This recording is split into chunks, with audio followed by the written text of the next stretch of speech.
All right, so everybody, this is Jessica Davis, your lead designer here at Mallett Buildings. I've been here over 2 years, almost 2.5 years. And today we're going to talk about the design approval packet, which is basically what I pour my heart into for you guys. Okay, we're going to start with page 1. Page 1 is what I like to call a snapshot of everything from your contract checklist. So in the first column, we have your colors and some accessories. And then in the second column, we have like the components of your building and other accessories as a part of your building, doors, windows, insulation, and the like. And then in the additional notes is anything that doesn't have a normal line item or it's a newer addition into your build, it will be listed there. If there's anything that's not listed here, it will be somewhere else in there, but the lead stuff, the important stuff, page 1 and page 4 are your most important. Over here on page 2 is an overview of why we do things the way we do them. It's not necessarily going to apply to your building. As I said, it's an overview that goes into every single one. If it applies, great. If it doesn't apply, that's fine too. The biggest thing that doesn't apply here is if you have a 16-foot building and a 12-foot roll-up door. You're not going to be worried about the clearance because you have way more than what's necessary. Okay? That's pretty much it for this one. This right here is the specifications, and it does have components from your contract checklist in here. I'll point some out for you real quick. We have your name and your address. I need you to double check and make sure that's correct. If you don't have an address whenever you give us your contract, and you get one by the time I get this, you can call us, we can update it to what your actual address is. And then your building component sizes are a repeat of what's on page 1. And we have the wall height here. The wall height will be the main building wall height. They should match. As well as you got the post size, the post space on the eave walls. The eave walls are the ones that are holding up the truss. They're the heart of your building. And then you have the post size and the post spacing of the gable ends. They're hitting a lot of force from the side. They're not holding up your building, but they're keeping your building from racking. Foot depth, 3 foot. Girders are actually what we like to call truss carriers. They're the components that are actually holding up your truss to the post. And then the gauge. We have 26 gauge roof metal and 26 gauge wall metal. Those are the big highlights that we as designers look at every single day to make sure they match. Everything else pretty much stays the same unless someone has a special request. And then for here, what you're looking at most is the roof pitch, which is 5 on 12 for 90% of our buildings here. We get a couple of occasions where someone has height clearance issues and you want clearance inside your building. So the easiest way to do that is reduce your pitch. It is a custom truss, it is a custom price, but it's possible. And the majority of our trusses for the elites are 3 foot spacing. The heel height will determine the length of the metal on your building.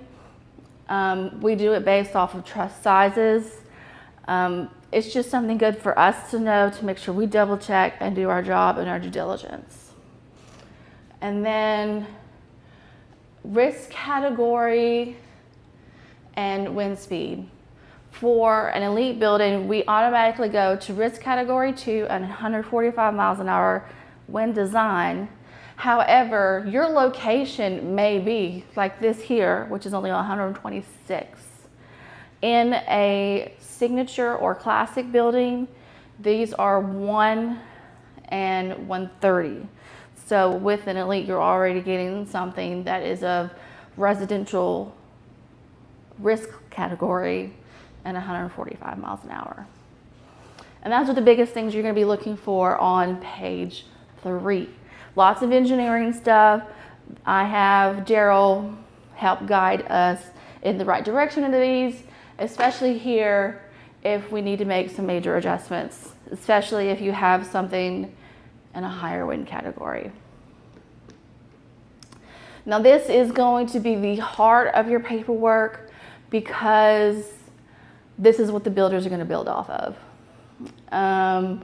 The biggest thing that I get all the time is, why does my dimension say 29 foot 9 inches and not 30 feet? It's an easy answer. It's the easiest answer in the world, because it is outside to outside of post. The building that you buy is actually outside to outside of girt, and that girt is a 2x6. So that's 1.5 inches on this side and 1.5 inches on this side is being sunken in, because the girt's not going to be the first thing going up. The girt's going to be the last few things that are going up. The posts are going in first. So that's why they need to know where the posts go and not where the girts go, because they come in after. And that'll help you determine if things in the corner are like, well, I wanted it 3 foot. It doesn't say 3 foot. It says 2 foot 10.5. Well, that's where the 1.5 inches comes from. There's plenty of other things we can go over on here. You got your windows noted, and your doors noted, and your roll-up doors noted on here. You want to be looking to make sure that what you bought, you should have a copy of your contract checklist, matches the number and quantity and sizes of the openings on here. Sometimes things get lost in translation, and that's okay, we can fix it. But you don't sign until you make sure that this is correct, because the builders build off of this. This page right here is pretty self-explanatory. People have a hard time in the general public not being able to know what they're looking at in a plan. And I totally get it. It's not easy as everyone. Not everybody thinks in 3D. That's what these pictures are for, to allow you to see in 3D what you're buying. We do have the colors in here. The colors are not the exact colors of your building. You have to go back and look at your color swatches for that. It is a computer rendering. It's never going to be exactly the same thing as a color swatch.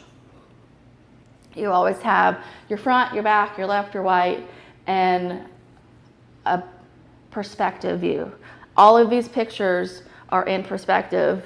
They're just on a view. So if you're like, well, I got to post it my way, or something here doesn't look right, it is an eye view. It is askewed, and that's okay. As long as it's correct and planned, or you don't have a post in your way in your plan, you'll be fine.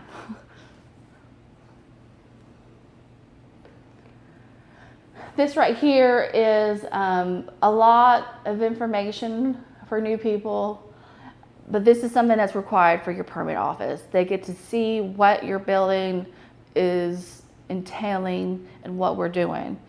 Like I have 6x6 posts, 2x6 truss carriers.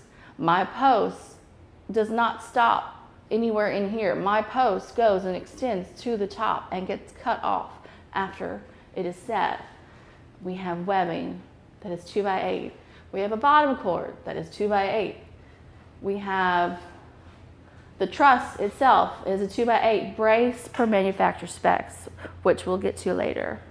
And then you have the 2x8 top cord, roof metal, the purlins, the siding, and then over here I have what that specific information about your building here. That is taken directly from page 3, okay? And that sums up that page. Again, If you know what you're looking at here, you can check it. But if you don't, it's okay. It's for your permit office, and your permit office should know what they're looking at.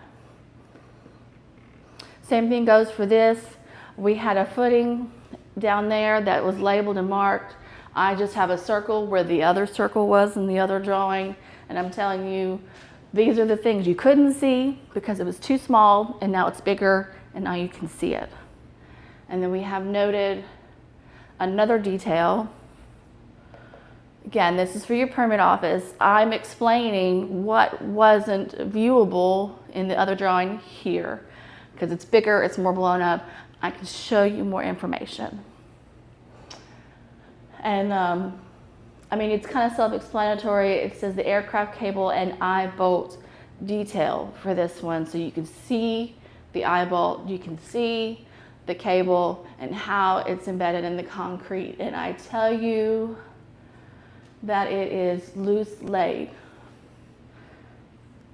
That's the biggest thing that you get from that one.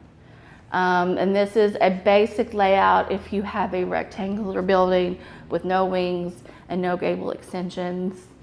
This is on every single page packet that we send out. I've only had a couple scenarios where they needed something building specific, but 90% of the people that we send these out to, it works. It's fine, you get the gist.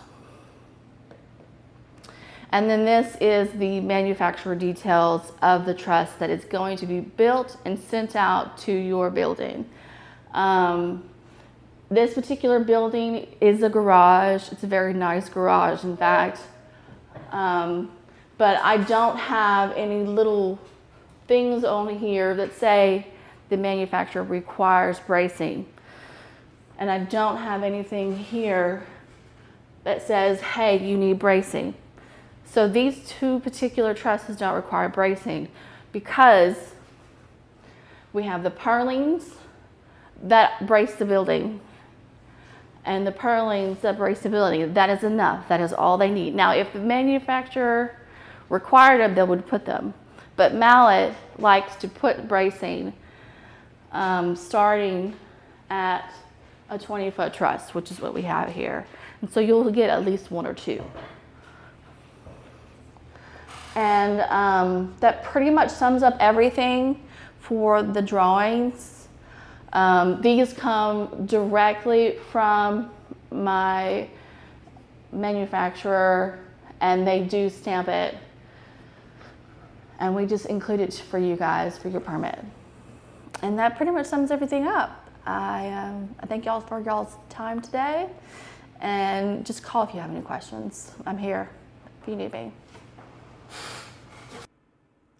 Thank you very much, Jessica. Very informative, very educational segment. Thank you so much for your time and all the effort you put into this design packet. So, if you're just tuning in, I'm going to give a quick overview of what you just may have seen, and if you have been watching through and through, thanks for sticking around.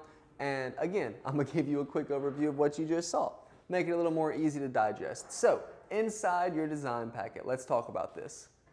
What the design approval packet is. As you heard, this is the document your designer creates from your contract. So they take everything on the contract, all the specs, all the dimensions, any special requests, and they put this in the design, and it all gets part of your packet. Now, this shows the colors, the components, accessories, and building details as we just mentioned. Pages 1 and 4 are your most important pages per Miss Jessica. Now, the whole packet's important, but for what the customers typically want to know, page 1 and 4. So, what you must double check, be sure this information is correct, because once it's signed, we're rolling with it. So, your name and address. Please, please, please be sure your name is not only correct, but it is your legal name, not your nickname. I know that's popular here in Louisiana, but unless Bubba's your real name, don't put Bubba on the contract. All right? All right. Be sure that is correct, and be sure the address is correct. I don't think you want your building built on someone else's property, and we definitely don't want to go through that or have to explain to someone why they're getting a building. Although they're probably going to be happy they're getting a Mallett building for free, but it's not going to get that far, trust me. But be sure these things are correct. It seems so simple. It's so simple we overlook it sometimes. So just be sure you double check. Also be sure you double check your wall height, post size, and post spacing. Be sure it's what you asked for. If you want a 40 by 60 by 14, be sure that paper says 40 by 60 by 14. We're human, sometimes inputting gets messed up. May say 40 by 60 by 12, may say 40 by 60 by 16. Be sure it says 14. Just double check. Things get lost in translation sometimes. Doors, windows, roll-up door sizes, quantities, double check all that, same reasons.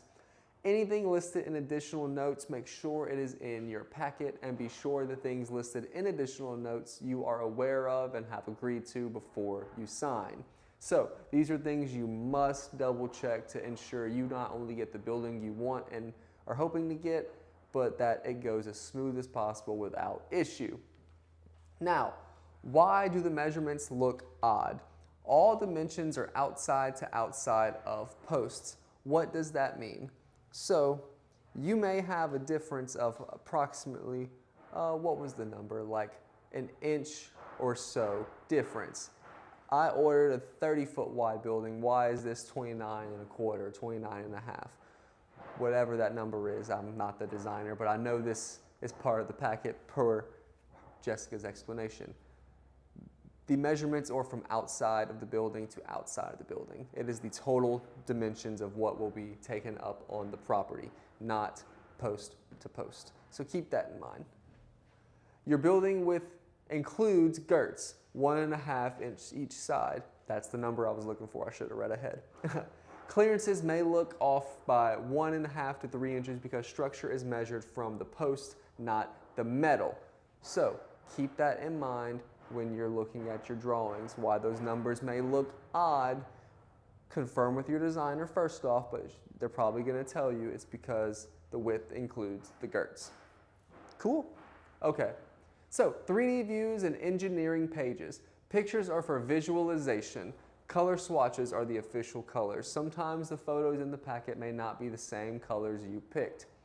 You're looking at the design, the layout, how the building is. The color swatches referenced will be the colors of your building. Permit pages show structural details, trusses, posts, and bracing. These pages confirm compliance for your parish or city. Color swatches are color.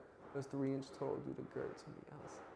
Correct, Mr. Tim. The 3-inch total is due to the girts on the outside of the posts. Now, why accuracy matters.